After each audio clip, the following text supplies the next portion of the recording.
Hello guys, NautoAis here, and this will be a follow-up on my thoughts on Marvel vs. Capcom Fighting Collection that was announced on a Nintendo Direct. Basically, I want to give my thoughts why this particular franchise or series is a very big deal, and hopefully there will be more of this in the future. Maybe there will be a rejuvenation, maybe a second life for this franchise. So, first of all, before I give my thoughts on why it's a big deal, I want to share my experience with this franchise. So, yes, just like some people, at one point, let's just say in the 90s, when I was still in high school, I did enjoy playing the Marvel vs. Capcom series. The chain combo is easy, the fast pace, the hyper combo, the visual. It was actually enjoying. And mind you, this is before when Capcom vs. SNK happened. And ever since then my interest kind of changed, but that'll be a different story there. So I used to remember every time I would go to an arcade place, I would always play, whether it's X-Men vs. Street Fighter, Marvel Super Hero, heck, even Children of the Atom, Marvel vs. Capcom. That's always been, every time I go to an arcade, is the first thing I would play first, then other games. And I do enjoy them. I do waste a lot of quarters, but not so much of, well, some people would do arcade labbing, but that's a different story there. James, I watched one of his videos, he was saying he was doing that. That was interesting. I just want to share that because that's crazy.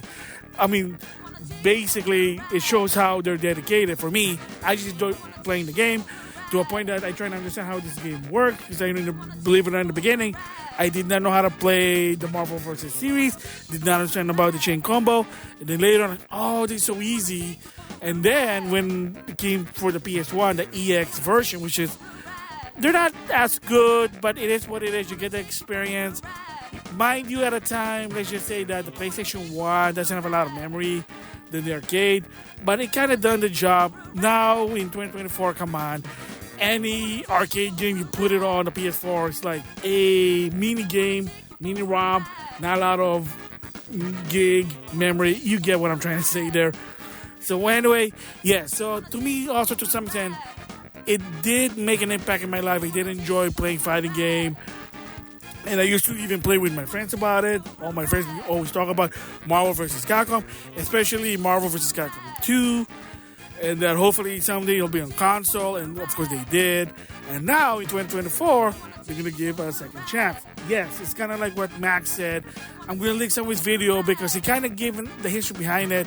And again, and if you're wondering why he went so Google Gaga, the gist of it is, not only he's a super fan of the franchise, but that particular franchise kind of boosted his career, kind of made a name for himself, what Max is all about, his fighting game channel. And if you really follow, some of his first Assist Me videos were Marvel vs. Capcom because he really loves the franchise. And when Marvel vs. Capcom Infinite came, you kind of tell that he was really, quote unquote, he was hurt. He tried to defend the game, couldn't. He tried to criticize the game to something he couldn't because, let's just say, it is unfortunate. I mean, it's the internet. It is what it is. Both sides were not happy with what he's going to say. He was in a situation where it's a double-edged sword. You know, damn if you do, damn if you don't. It is what it is. But that's in the past. So, of course, when Infinite finally came, and of course that poor sale, yes, credit to Matt from Your Video Game. He said that it sold a lot. But he did say, because I bought the game for $20, and like I said in the previous video, that game is a shit pile of shit game. Marvel vs. Capcom Infinite is the shittiest game for the series. That's my opinion. It is what it is there. So that's my connection with Marvel vs. Capcom. I did enjoy it. That's how you learn about fighting games. But like I said, when Capcom vs. SNK came, I went also more slower pace, Street Fighter 5 like that. So hopefully in the future they will do finally the Capcom vs. SNK collection, but time will tell. So anyway, now moving forward. So of course, like I said, 2024 Nintendo Direct. And if you're wondering why it's on a Nintendo Direct, my theory behind that is probably something to do with Disney. They want it to be, let's just say, the common denominator. And you know, a lot of people watch Nintendo Direct versus State of Play. or the Xbox Showcase. Would it make sense for Evo?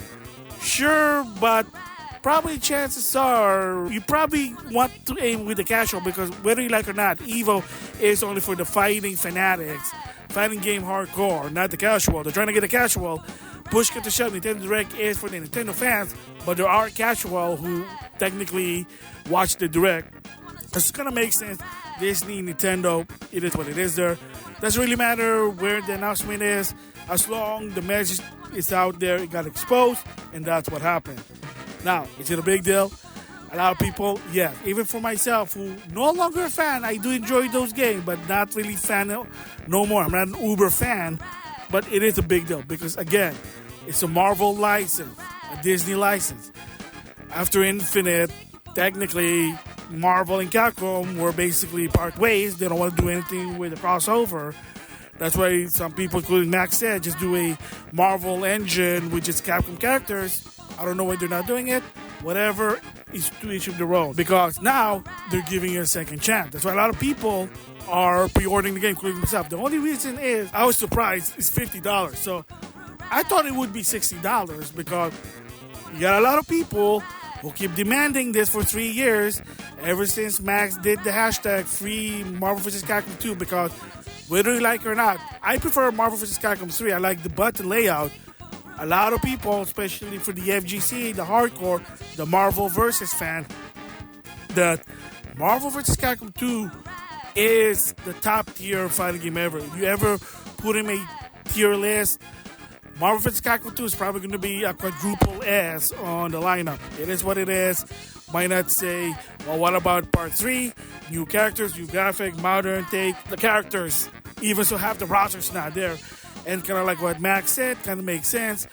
This is a time where the MCU is starting up, and a lot of people didn't even know, including myself, that there was behind the scene dickery from Disney that they're trying to devalue the X-Men and Fantastic Four, because at the time they were owned by Fox, because they want to promote the MCU. That's why Infinite had MCU characters. To some extent, some people said it's not. A lot of people kind of say that it kind of look like that's what it is. There were rumors that there were going to be DLC. That never happened. Another rumor was that Ono was in charge. He was going to pull the same strategy with Street Fighter V, but of course the game just was shit, pile of shit. You can see what happened there. But there you go. So now Disney owns Fox, so they own X-Men, Fantastic Four, and all the Marvel mix it for the movie wise. Comic, yeah, but like I said, the casual is gonna go with the movie versus the comic. I mean, reading is good for you, even if it's a comic, but most people rather watch. The casual knows Marvel by the MCU. It is what it is there. I mean, yeah, it's casual. That's how it goes. That now they have full control. That's the reason. That's the reason to some extent Disney why it has X-Men 97. Yes, I watched it. I like it. I might give my opinion, my impression in the long run. And for people who said, oh, it's political, minor political, I watched the 10 episode. Not once I saw anything political reference. Yes, we know one of the characters is non-binary, but what of it? Just saying. Like I said, if there's a reason behind it, cool. And if it doesn't really affect the story, cool. Doesn't matter. But, you know, I get it. Representative, yo. But whatever. I digress. So that's why it's a big deal, because this means, once again, Capcom and Marvel, they're working together. This is a second chance. So, of course, the hardcore fans, the competitive, the people who have a history with this game, including myself, that's why I pre-ordered it, are going to buy it. It's going to sell well? I don't know. Because even so that a lot of people keep talking about it's good, you got the casual. They might say, what is this game? I don't get it. What's it fast-paced? What's the deal with the characters? I don't recognize them, etc., etc., etc. Who knows? But like I said, if Mega Man Battle Network Collection for $60 sold well, it's going to sell well too. Like I said, even to a point that Capcom now introduced the Fighting Collection compilation series. So, of course, like I said, you got the beat 'em up, and then you got the Fighting Collection. Now you got the Marvel vs. Capcom. Next time could be Capcom vs. SNK. I wouldn't be surprised. The only tip for Capcom I'm going to say is that don't pull the same strategy that you did in 2012 to 2014, which, for people who don't know, Capcom released a lot of fighting games within months, and a lot of people just couldn't keep up to a point that the games weren't selling. And some of them were not really that good. Darkstalker Resurrection wasn't that good. Marvel vs. Capcom Origins okay, but from what I understand, it wasn't good. Marvel vs. Capcom 2 was actually good. I like the 16:9 widescreen, but it's kind of fake. But better than nothing. I mean, at least you have a chance. And especially out of this game, they were hard to get legitimately. That's why people either play emulator or, for some, Fightcade, because you can't play them legitimately. And I remember when Marvel vs. Capcom 2, the arcade 1-up came out, a lot of people, including myself, suggest, hey, can you do just a box? You can plug it on TV. Of course, you don't need to now in 2024 because if you have a PS4 compatible with a PS5, Steam, come on, PC, I don't think it requires a lot of power to play this game. Or the Switch. Everybody has Switches in their household. There it goes, easy to get, digitally or physically.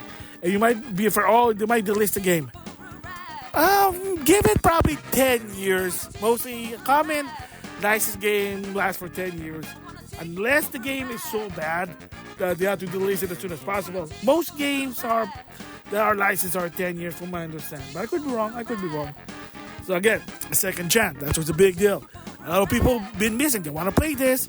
I even remember a long time ago when I'm in the GameStop, people were asking, hey, do you have Marvel vs. Capcom 2 or PS2 or Xbox Original? And they're like, yeah, it's an old game. You look at eBay, they're selling it for more than $100 again. So for the casual, if you're interested with this game, you're curious, check it out. It is a fast pace. It's a crossover, I'm going to say. Street Fighter meets Super Smash Bros. Melee. It's a fast pace. Like, you really have to be fast about it. Chain combo is easy than Street Fighter. There's no target combo. And, I mean, it's colorful. 90s colorful, I know, but it's retro. But I bet you're going to have fun. And for the fans who believe in this, who supported this, and they want Marvel vs. Capcom 4, kind of like what Matt said, you got to do the Capcom test. I think Fighting Collection, the first one, did sell well. Battle Network really literally sold well, so I wouldn't be surprised if the next was going to be Star Force. So, I mean, the only two Mega Man series left for the Legacy Collection is Star Force and the Legend.